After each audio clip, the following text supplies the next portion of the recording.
Qu'est-ce que vous pensez de ce traitement à base d'hormones de croissance que suit Bob? Avant, on ne savait pas, on naissait, on ne savait pas si on allait être heureux ou malheureux, riche ou pauvre ou quoi que ce soit, mais on savait qu'une seule chose, c'est qu'on allait mourir. Or, aujourd'hui, cette espèce de certitude que nous avions, avec laquelle nous sommes nés, est en train peut-être de se modifier.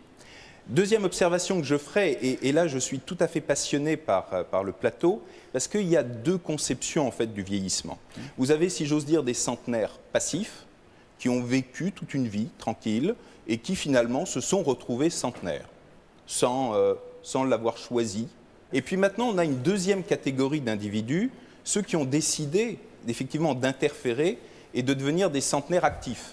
C'est-à-dire qu'ils ont envie, justement, de conserver, comme Bob, par exemple, qui n'a pas dit tout à l'heure, mais qui est médecin à l'origine, et qui a souhaité conserver une certaine forme et ne pas vivre passivement son vieillissement. Bon, donc, alors qu'est-ce qu'ils font? Ils essayent effectivement de tirer parti des différentes connaissances que nous avons acquises récemment, car tout ça, c'est assez récent, hein, ça, au maximum 10, 15 ans.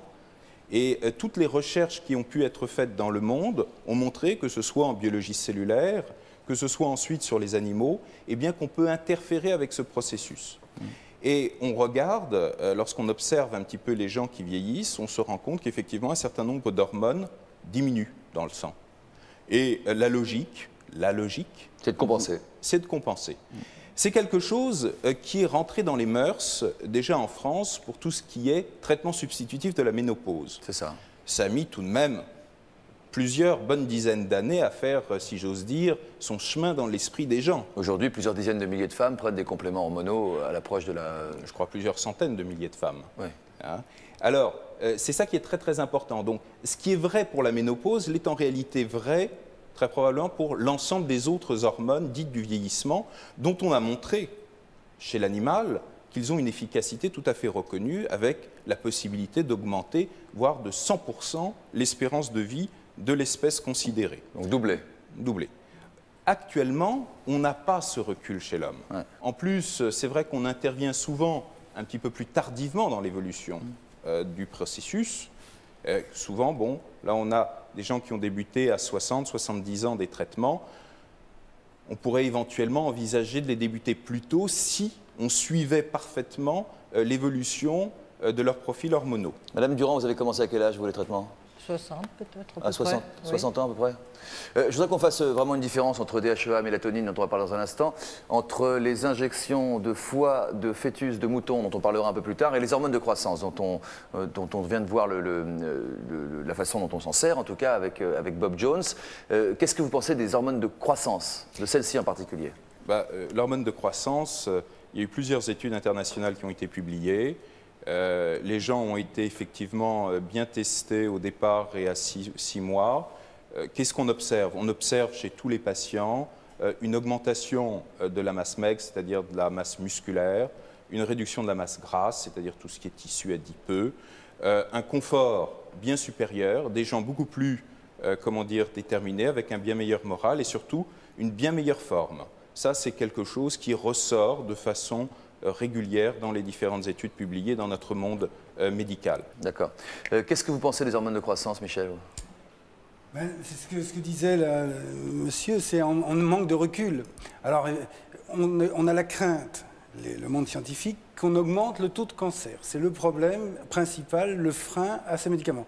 En France, ils ne sont pas autorisés, ils ne sont pas permis. Il faut dire aussi qu'on a un peu de réticence vis-à-vis d'une démarche préventive qui nous paraît un peu superflue. Nous, Français, il y a une question de qu'est-ce qu'on est prêt à mettre en termes d'argent, de dépenses énergétiques. Est-ce qu'on est prêt à faire 1 heure, 2 heures, 3 heures de gym par jour pour mieux se conserver, alors qu'on voit très bien M. Chap ou d'autres qui ont vécu avec le tranquille, en mangeant, buvant un petit verre de vin, on arrive à peu près au même résultat. Je dis à peu près. Collectivement, on a une... Sachant qu'il y a quand même 30 ans de différence entre ces deux messieurs, en plus. Hein. Tout à fait, mais sans se forcer, en dépensant des sommes considérablement moindres, on arrive à un résultat qui n'est pas si loin. Alors je dirais que nous, on est beaucoup plus performants. Les hormones de croissance, on y viendra peut-être. Le problème, c'est qui va payer? Est-ce que c'est l'individu ou est-ce que c'est la collectivité? Et est-ce que ça ne risque pas d'augmenter le taux de cancer? Donc ce sont des effets secondaires négatifs assez importants là pour le coup. Ceci dit, on sait pour le traitement hormonal substitutif, les œstrogènes après la ménopause. Et encore, il y a peut-être pas encore une femme sur deux qui pourrait en bénéficier, on a encore un peu de retard. On va y arriver. Là, on sait très bien que ça réduit le nombre de fractures, l'ostéoporose, les chutes et toutes ces choses-là. Néanmoins, ça réduit les chutes? Oui, les chutes sont moins graves, on va moins se casser les os. On calcifie mieux. Les os sont plus forts. Néanmoins, quand on prenait les oestrogènes, on sait que sur 100 000 femmes, on va avoir un peu plus de cancer du sein ou de l'utérus. C'est vrai. On va payer d'un côté, mais globalement, le bénéfice que toute la population va en retirer sera plus grand. Alors, il faut peser le pour et le contre. C'est ça la difficulté. Sachant qu'il n'y a pas que ça qui donne le cancer en plus. Hein. Non, il n'y a pas que ça. Mais néanmoins, avec cette approche, on va augmenter un peu le taux de cancer, mais globalement, toute la population va en bénéficier. Quelle est votre réflexion comme ça, spontanée, sur cette prise d'hormones de croissance?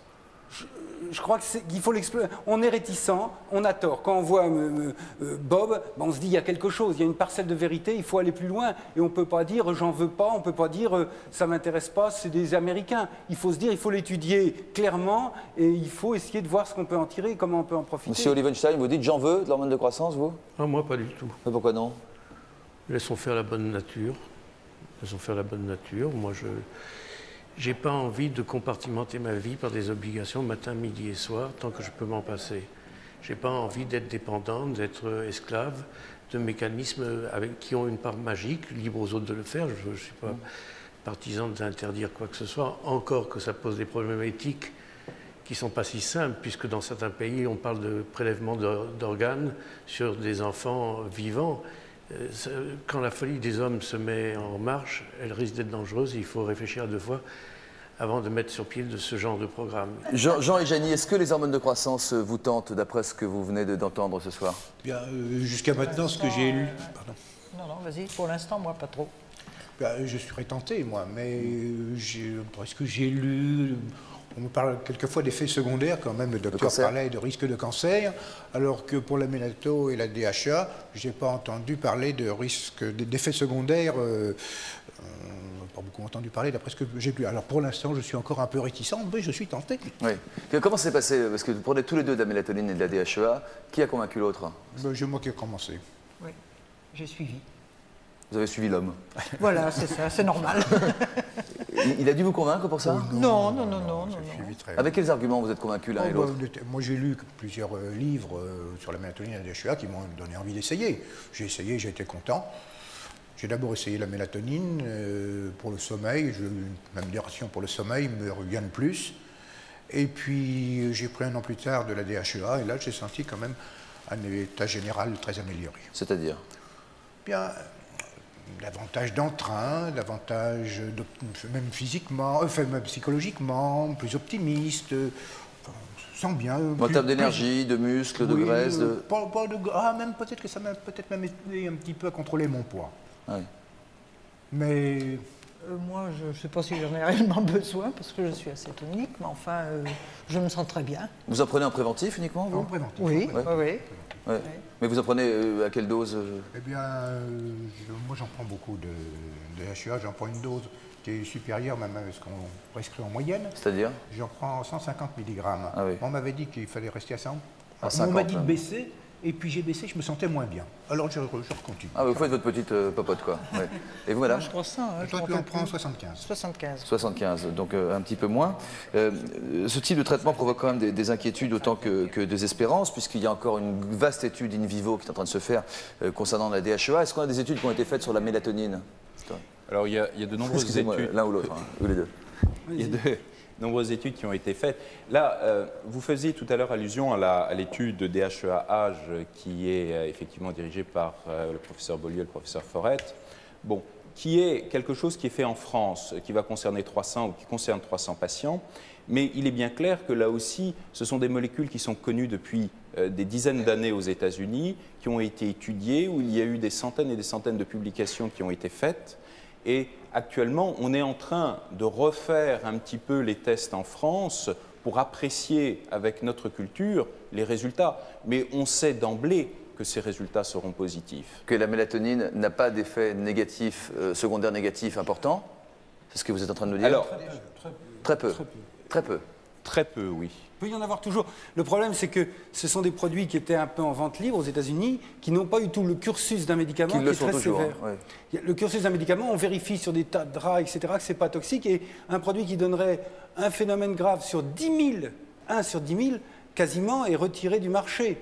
Dans ce cas-là, on est dans la zone où on ne sait pas. Il y a peut-être une personne sur 10 000 qui a eu des problèmes avec la mélatonine, mais on ne le sait pas parce qu'on n'a pas fait toute cette surveillance et toute cette approche. Qu'est-ce qu'on peut en espérer, objectivement, à votre avis, à tous les deux, de la mélatonine, d'une prise régulière de mélatonine? Normalement, c'est un produit qui, effectivement, joue sur l'ensemble des systèmes humains. Il est vrai que le premier effet qui existe, c'est la régulation ou la réadaptation du sommeil. C'est pour ça qu'il est utilisé dans le cadre du jet lag par de nombreux navigants ou des gens qui voyagent. Et à ce moment-là, ça leur permet de recaler le sommeil. La mélatonine est sans doute un piégeur de radicaux libres, comme certaines vitamines, comme certains extraits végétaux, qui piègent les radicaux libres et qui empêchent les destructions. Qui empêchent d'oxyder, quoi, de cette manière. D'accord. Donc voilà, donc l'effet de la mélatonine, régulation sur le sommeil, piégeur de radicaux libres. Oui. Piégeur de radicaux libres, ça tout le monde est d'accord pour dire que tous les piégeurs de radicaux libres sont des médicaments plutôt à prescrire. Oui. Hein, ce qu'il faut faire, à mon avis, que ça soit, la vente n'est pas tout à fait licite en France, mais enfin on peut s'en procurer, certes. L'hormone de croissance, comme on l'a vu, les piégeurs de radicaux libres, c'est toujours le faire sous contrôle médical. Parce qu'un abus de vitamines, les vitamines sont sans doute tout à fait bénignes, sauf si on a certaines, des doses trop fortes sont nocives. Il faut le faire sous contrôle médical. C'est ça un peu la règle. On va parler maintenant de la DHEA. Je disais isolé par le professeur Beaulieu. En fait, c'est pas ça. Le professeur Beaulieu s'est rendu compte que ça pouvait freiner les effets du vieillissement, pour être plus précis. Voilà. Qu'on en manquait dans le sang quand on vieillissait. Voilà, il n'y avait pas assez de. Et donc on pouvait compenser en prenant soit par injection, soit par cachet, par cachet. Dans les documents que vous avez montrés, là, on voit très bien que tous ces Américains le font sous contrôle médical, très serré. Vous avez entendu cette dame qui disait j'ai 56 ans d'âge chronologique, l'année dernière j'avais 43 ans, cette année je viens d'avoir mes 42 ans. Quoi. Alors ça, c'est quelque chose qui est très très important. C'est parce qu'il y a cette notion d'âge chronologique et d'âge biologique. Oui. Et ça, c'est quelque chose... L'âge chronologique, celui du calendrier. L'âge biologique, c'est quoi alors? Alors justement, c'est les Américains et les Japonais y ont beaucoup travaillé. C'est en fait la synthèse d'un certain nombre de fonctions qui sont mesurées. Et tout ça, vous avez des scores. Et au fond, à partir du score, on détermine un âge statistique qui correspond le mieux et on dit que c'est l'âge biologique. Oui, on prend des tas de paramètres et on compare par rapport à la moyenne de la population. Il est clair que cette dame, par rapport à la moyenne, on a pris l'âge, les gens qui avaient 43 ans, et bien elle fait l'âge de 43 ans, bien qu'on en ait 56. Non, elle faisait 43 l'année dernière, elle fait 42 cette année. Voilà, ça c'est tout à fait possible. Elle s'est améliorée. Peut-être que vous, au marathon, vous faisiez, je ne sais pas... 6h28. 6h28, maintenant vous faites plus que 5 heures, vous avez rajeuni. 1h12 pour vous dire. Vous avez rajeuni. Ça c'est tout à fait possible. On n'a pas été au bout des choses sur la DHEA, sur ce qu'on sait de la DHEA aujourd'hui, etc. On a parlé clairement de la mélatonine et des hormones de croissance. Sur la DHEA, est-ce qu'on pourrait en dire un petit peu plus pour ceux qui nous regardent? Oui, c'est une hormone stéroïde. C'est quelque chose d'extrêmement efficace. Il faut voir, les hormones stéroïdes, c'est une espèce de cascade dans laquelle la DHEA a une position clé. Et lorsque les gens prennent de la DHEA, elle est métabolisée et il y a un certain nombre d'hormones qui vont voir leur concentration augmenter dans le sang. Et des hormones, par exemple, comme la testostérone, qui sont des hormones dont l'efficacité est tout à fait reconnue et qui va permettre d'améliorer considérablement la qualité de vie des gens. Donc ça correspond à une réalité. C'est un produit compensatoire, enfin, je veux dire, qui vient compenser ce qu'on a perdu. Est-ce que c'est le même cas avec les hormones de croissance? L'un et l'autre relèvent du même principe, en fait. Parce que là, on parle de façon très générale. C'est-à-dire restaurer des fonctions perdues ou qui s'amenuisent en tout cas. Compenser une carence. Ouais. Carence qui peut être extrêmement variable en fonction des individus. C'est-à-dire que vous, par exemple, vous pouvez avoir une carence en tel type d'hormone, alors que votre voisin, ça sera autre chose au même âge. Donc ça implique effectivement qu'il y ait un point précis qui soit fait avant de pouvoir intégrer les gens dans tel ou tel protocole. Qu'on regarde en gros comment vous fonctionnez. Il faut objectiver la carence. Et la carence, elle peut survenir. Vous savez que ce sont des hormones qui descendent, qui diminuent dans le sang dès 20 ans. C'est pas une question d'âge. Voilà, c'est pas une question d'âge chronologique. Pas du tout. Chaque cas est particulier. J'aimerais revenir sur une chose qui me paraît importante. C'est que là, effectivement, on parle d'hormones, mais il y a des tas d'autres facteurs qui rentrent en ligne dans le vieillissement.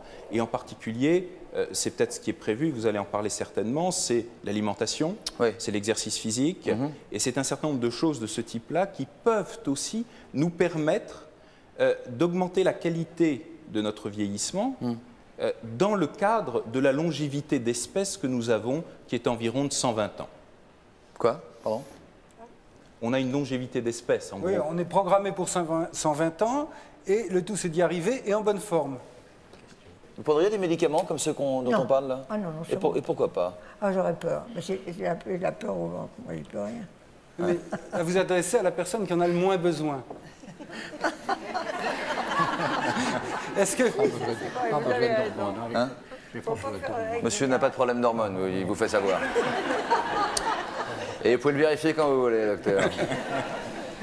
C'est vrai. C'est vrai, c'est vrai. Et je crois que madame aussi. Ou non plus, comme on veut. On continue un peu sur la mélatonine et la DHEA avec nos deux invités et on revient sur les régimes hypocaloriques et les autres. Et vous prenez combien de cachets par jour pour avoir une approche concrète de mélatonine et de DHEA? En La tout, mélatonine, Ah, moi. tu prends 3 mg et moi 6 mg. ça fait combien de cachets ça? Enfin Un bon, seul bref. pour moi. Un seul seul et 2 pour moi. Deux DHEA. DHEA, Ah, et demi, si j'ose dire. 1,5 et moi 3. Pensez-vous que vous en prendrez jusqu'à la fin de votre vie? Attends, ça me ferait du bien. Aujourd'hui, vous pensez que c'est un traitement, je veux dire, parfois oui. on prend un traitement et on s'arrête, quoi. Là, c'est... Ah bah non, puisque ouais, c'est pas de un raison, traitement puisque- substitutif. Oui. Moi, j'ai fait faire des dosages et des dosages d'une personne de 40 ans. Oui. La DHEA et la mélatonine, monsieur Liebenstein? Je ne sais pas ce que c'est.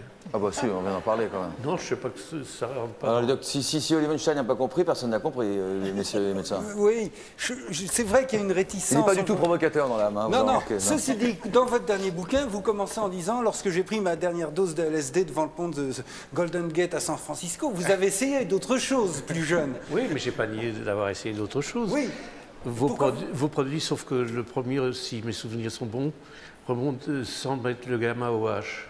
oui. Qu'on avait essayé il y a 30 ans et qu'on avait abandonné parce qu'on n'en avait aucun effet d'aucune façon. C'est mon seul souvenir de ces questions, mais encore une fois, moi je ne suis pas spécialiste de la question et ça touche à tellement d'intérêts personnels que... Bon. Non mais la DHEA, vous dites, je ne sais pas ce que c'est, ça a été expliqué clairement, quoi. Ah là, j'ai beaucoup appris. Ah oui, alors maintenant vous savez ce que c'est, est-ce que ça vous donne envie d'en prendre? Sûrement pas. Les raisons que je vous ai dit tout à l'heure, sûrement pas. J'ai pas envie de rentrer dans un système.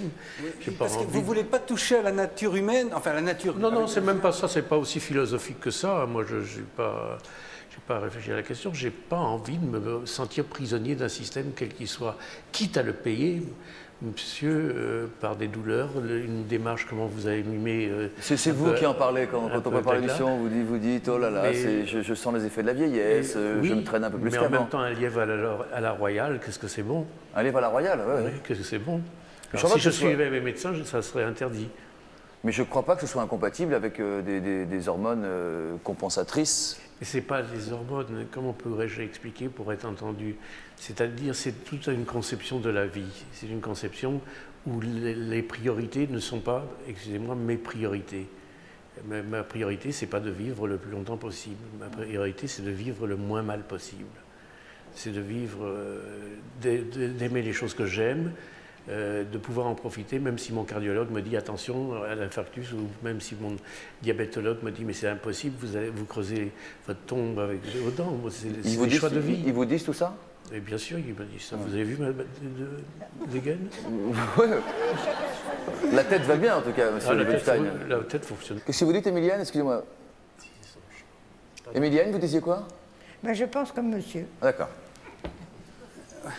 Oui, mais vous avez le recul pour le dire là maintenant. Ah oui, c'est vrai, ça, je reconnais.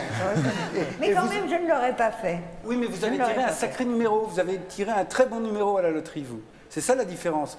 Et que beaucoup d'autres n'ont pas tiré forcément un excellent numéro. Et c'est pas question de rajouter des années, ça, vous êtes condamné à vivre 85 ans. En moyenne, c'est écrit. Maintenant, est-ce que vous aurez des rhumatismes, de la vision qui va baisser, ou est-ce que vous Ah, êtes en bonne forme? J'ai des rhumatismes, je n'aurais peut-être pas si je l'avais fait. Ah, Voilà. c'est clair. Oui, mais Peut-être pas, hein, vous avez Mais raison. c'est de pareil dire que pour le traitement de Mais je n'ai l'hypertension. pas été tentée. Non, Non, mais vous n'aviez pas l'occasion. Vous n'aviez pas la possibilité, on vous l'a pas non c'est offert. vrai, je n'avais pas. Ces produits sont donc illicites aujourd'hui en France. Je crois qu'on est en devoir d'en informer les téléspectateurs. Qu'est-ce que vous demandez, qu'est-ce que vous répondez plutôt, vous, docteur au pluriel, aux patients qui vous en demandent? Alors, éthiquement, on peut dire non, non disponible ici, allez vivre aux États-Unis. Hein. C'est un peu, c'est hypocrite, certes, c'est la fuite. Et qu'est-ce que vous répondez dans la réalité? Un médecin en France n'a pas le droit de le conseiller ni de le prescrire. Ok, Michel, clair. nous ne sommes pas dans le secret d'un cabinet. Ceci étant dit... Monsieur Jäger, vous répondez quoi, vous? La réponse est stéréotypée. Je veux dire, il n'y a pas d'autre réponse possible aujourd'hui en France en 99. En revanche, si quelqu'un en prend et vient vous dire est-ce que vous pouvez vérifier qu'il n'y a pas d'effet secondaire trop marquant sur moi, vous le faites, là. C'est de la santé publique. Sinon, non-assistance à personne en danger. En revanche, il y a un autre aspect qui est important, c'est que lorsque vous voyez un petit peu ce que les gens aux États-Unis font pour prendre en charge leur vieillissement, eh bien, vous vous rendez compte que c'est tout de même extrêmement contraignant. Parce que, bon, il y a l'alimentation, alors ils sont là pesés, etc., etc. Vous avez quantité de pilules qui sont prises, jusqu'à 20 par jour, et si vous imaginez demain que vous allez devoir, demain matin, commencer à en prendre 8 le matin, 8 à midi, 8 le soir, elles sont souvent pas toutes petites, c'est vrai que ça implique, comment dire, une volonté tout à fait particulière. Une discipline, en tout cas. Une discipline très importante. Ouais. Ceci dit, cette discipline peut aider d'assumer qu'on va se prendre en charge, de vouloir le faire. Ça aide, ça peut être positif. La discipline est parfois nécessaire, il me semble. Deuxième chose, il faut savoir aussi que les effets ne sont pas immédiats. Donc, il est vrai que quand on rentre dans un... Le décalage est de combien de temps? Alors, ça dépend, le décalage est de combien de temps. Si vous vous situez, par exemple, à 40 ans et que vous décidez de prendre en charge votre vieillissement. Ouais. Vous avez 40 ans. Oui, vous ne devez pas être loin. Je vous remercie beaucoup. J'ai une petite marge encore, si vous me permettez. Et vous dites, bon, bah, par exemple, je vais d'abord arrêter normalement tous les toxiques. Ça, c'est déjà quelque chose. C'est-à-dire le vin, déjà? Non. Raisonnablement, raisonnablement. Mais par exemple, c'est le drame. Si vous dites, je vais m'arrêter de fumer, c'est ce soir que vous allez vous arrêter de fumer, que vous n'allez plus la fumer, cette cigarette. J'ai déjà arrêté. Et cette cigarette, 50 fois, je crois. Et cette cigarette-là, normalement, elle sera toxique dans X années, puisqu'il y a un effet cumulatif, par exemple, pour les maladies pulmonaires. Donc, ça implique aujourd'hui d'accepter un certain nombre de contraintes et d'avoir des résultats qu'à long terme. Ça veut dire que si à 40 ans, vous faites attention, vous faites du sport, etc., vous n'en aurez les bénéfices. Vous aurez des bénéfices immédiats en termes d'endorphines, vous sentirez mieux, etc., etc. Mais en termes de processus du vieillissement, il faudra attendre 15-20 ans. Et c'est ça qui parfois est difficile à assumer. Par essence, il faudra attendre de vieillir, quoi. Voilà, tout simplement.